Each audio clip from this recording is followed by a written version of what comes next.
ಕೋಲಾರದ ಕೈ ನಾಯಕರ ನಡುವೆ ಸಚಿವ ಸ್ಥಾನಕ್ಕೆ ಭಾರೀ ಪೈಪೋಟಿ ನಡೀತಾ ಇದೆ. ಕೆಎಚ್ ಮುನಿಯಪ್ಪ ವರ್ಸಸ್ ಶಾಸಕ ನಾರಾಯಣಸ್ವಾಮಿ ಸಚಿವ ಸ್ಥಾನಕ್ಕೆ ಲಾಬಿ ಮಾಡ್ತಾ ಇದ್ದಾರೆ. ಇಬ್ಬರು ನಾಯಕರ ಬೆಂಬಲಿಗರ ನಡುವೆ ವಾಕ್ಸಮರಣೆ ನಡೀತಾ ಇದೆ. ಕೋಲಾರದಲ್ಲಿ ಕೆಎಚ್ ಮುನಿಯಪ್ಪ ವರ್ಸಸ್ ನಾರಾಯಣಸ್ವಾಮಿ ಅವರ ಬೆಂಬಲಿಗರು ಸಚಿವ ಸ್ಥಾನಕ್ಕಾಗಿ ತಮ್ಮ ನಾಯಕರ ಪರವಾಗಿ ಬೆಂಬಲವನ್ನು ವ್ಯಕ್ತಪಡಿಸ್ತಾ ಇದ್ದಾರೆ. ವಾಕ್ಸಮರ ಕೂಡ ಆಗಿದೆ. ಸಚಿವ ಸ್ಥಾನದ ರೇಸ್ನಲ್ಲಿ ಕೆಜಿಎಫ್ ಶಾಸಕಿ ರೂಪಾ ಶಶಿಧರ್ ಕೂಡ ಇದ್ದಾರೆ.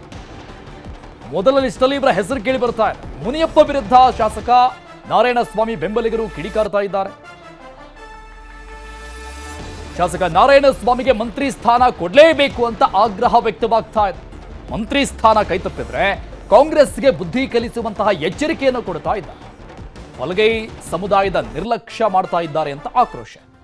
ನಮ್ಮ ಜಿಲ್ಲೆಗೆ ಬಲಗೈ ಸಮುದಾಯಕ್ಕೆ ನಿರಂತರವಾಗಿ ನಿರ್ಲಕ್ಷ್ಯ ಮಾಡ್ತಾ ಇದ್ದಾರೆ. ಈ ಬಾರಿ ನಾರಾಯಣಸ್ವಾಮಿ ಅವರಿಗೆ ಸಚಿವ ಸ್ಥಾನವನ್ನು ಕೊಡಲೇಬೇಕು ಅನ್ನುವಂತಹ ಬೆಂಬಲ.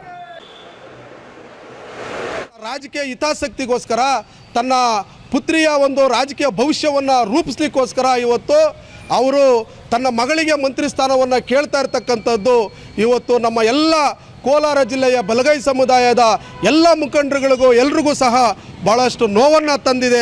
ಎಸ್ ಎನ್ ನಾರಾಯಣಸ್ವಾಮಣ್ಣವರಿಗೆ ಕಾಂಗ್ರೆಸ್ ಪಕ್ಷ ಮಂತ್ರಿಮಂಡಲದಲ್ಲಿ ಸ್ಥಾನಮಾನ ಕೊಡಬೇಕು, ಮಂತ್ರಿಮಂಡಲಕ್ಕೆ ಸೇರ್ಪಡೆ ಮಾಡ್ಕೋಬೇಕು ಅಂತೇಳಿ ಈ ಮೂಲಕ ಒತ್ತಾಯವನ್ನು ಬಲಗೈ ಸಮುದಾಯದ ಎಲ್ಲ ಮುಖಂಡರು ದಯಮಾಡಿ ಕಾಂಗ್ರೆಸ್ ಪಕ್ಷದ ವರಿಷ್ಠರು ಈಗೇನು ನಾವು ಕೆಎಚ್ ಮುನಿಯಪ್ಪರವನ್ನು ದೂಷಣೆ ಮಾಡೋದಕ್ಕೆ ಹೋಗೋದಿಲ್ಲ. ನಾವು ಬರೀ ತಮ್ಮ ಮಗಳನ್ನು ಏನು ನಮ್ಮ ಸಂಪುಟ ಇದರಲ್ಲಿ ಸಂಪುಟ ಮಂತ್ರಿಮಂಡಲದಲ್ಲಿ ಮಿನಿಸ್ಟ್ರ್ ಮಾಡೋದಕ್ಕೆ ಸೀಮಿತ ಆದರೆ ಈ ಸಮುದಾಯಕ್ಕೆ ತಾವು ಮಾಡಿದಂಥ ದುರಂತ ಅಂತ ನಾವು ತಿಳ್ಕೊಳ್ತೀವಿ.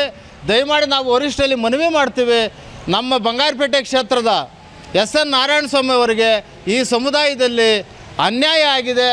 ಮುಂದೆ ಬರ್ತಕ್ಕಂಥ ಸಂಪುಟ ಪುನರಚನೆ ಅಥವಾ ಈಗ ನಡೀತಕ್ಕಂಥ ಬೆಳವಣಿಗೆಯಲ್ಲಿ ಪ್ರಥಮ ಬಾರಿಗೆ ನಮ್ಮ ಎಸ್ ಎನ್ ನಾರಾಯಣಸ್ವಾಮಿ ಅವರಿಗೆ ಸಂಪುಟ ದರ್ಜೆ ಮಂತ್ರಿಮಂಡಲದಲ್ಲಿ ಸೇರಿಸ್ಕೋಬೇಕು ಅಂಥೇಳಿ